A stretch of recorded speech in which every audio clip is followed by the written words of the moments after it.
All right, let's get right into it. Today, we're going to unpack two really important ideas that didn't just shape colonial America. No, they pretty much lit the fuse for the entire American Revolution. We're talking about mercantilism and something called salutary neglect. So, let's start with a really big question, right? How does an empire, a global superpower like Great Britain, manage to lose its most valuable colonies? I mean, these were the crown jewels.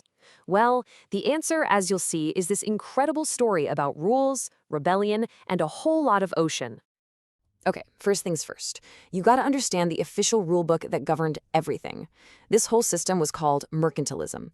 And the main idea? It was super simple and kind of brutal, honestly. The colonies existed for one and only one reason: to make the mother country, England, a ton of money. So, how did it work? Well, picture this. It's basically a one-way street for wealth. The colonies are out there harvesting all these amazing raw materials. Lumber from up in New England, tobacco from Virginia, cotton from the South. They pack it all up and ship it straight to England. Then, English factories take all that raw stuff, turn it into finished goods, like furniture, clothes, tools, you name it. And then they sell it right back to the colonists at a markup. England always made a profit. So it's not hard to figure out who's winning and who's losing in this deal, right? I mean, it's a slam dunk for the mother country. They get all the money, all the resources, and they have total economic control. The colonies? Well, they're stuck. They're basically forbidden from starting their own industries. They can't trade with other countries, and they're forced to buy these expensive goods from Britain. The whole system was rigged from the start. And just to give you some perspective, think about how different this is from what we call free enterprise today. Mercantilism is all about government control, limited trade partners, and fixed prices. Free enterprise, that's driven by us, the consumers, and by global competition. It's really the difference between being told this is your only option versus walking into a huge marketplace with endless choices. Now, you'd think this plan was foolproof for Britain, right? On paper, it looks perfect. They get rich, they stay powerful forever. But there is one massive, unavoidable problem. A problem so big it could bring the whole thing crashing down. And that problem can be summed up in one number: 3,000. We're talking 3,000 miles of open ocean. Just think about trying to enforce every little rule, every single trade law, from that far away. Let's just say it was next to impossible. Because of that distance, Britain ended up with this sort of unofficial, unwritten policy. It's something historians call salutary neglect. And what does that mean? It's basically a hands-off approach. The thinking in London was, look, as long as the raw materials keep coming and we're making money, we're not going to sweat the small stuff. The king just looked the other way. And this hands-off policy created a really interesting situation, a kind of paradox. Because on one side, the colonists were loving it. They were gaining all these freedoms, they started their own local governments, built their own unique cultures, and developed this fierce sense of independence. But, and this is so important, on the other side, they were still completely tied to England economically. They couldn't build their own factories, all their major trades still had to go through Britain, so they were free, but not really.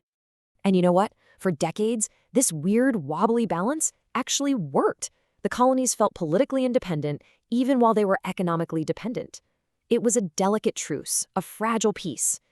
And then a war came along and just shattered the whole thing to pieces. We're talking about the French and Indian War. The year 1763. Remember that date because it's the huge turning point. The French and Indian War is over. Britain is victorious, but they are also flat broke, absolutely buried in debt.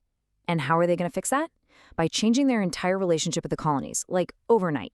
All of a sudden, you've got the Proclamation of 1763, and then bam, a whole bunch of new, heavy taxes. And the goal was simple: make the colonies pay for the war.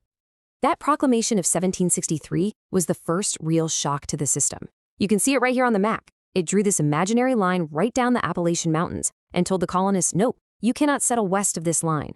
Now imagine you're a colonist. You just fought a war for this land, you feel this growing sense of freedom, and now the king, from 3,000 miles away, is telling you where you can and cannot go. This was a level of control they hadn't seen in a long time. So what you have here is a tale of two completely different eras. It's like night and day. Before 1763, you've got salutary neglect. Britain is hands-off, taxes are low, and the colonists pretty much govern themselves. But after 1763, it's a total 180. Now you've got strict, hands-on enforcement, crazy new taxes, and this growing feeling that they're being oppressed. And this really gets us to the heart of the matter, the main takeaway.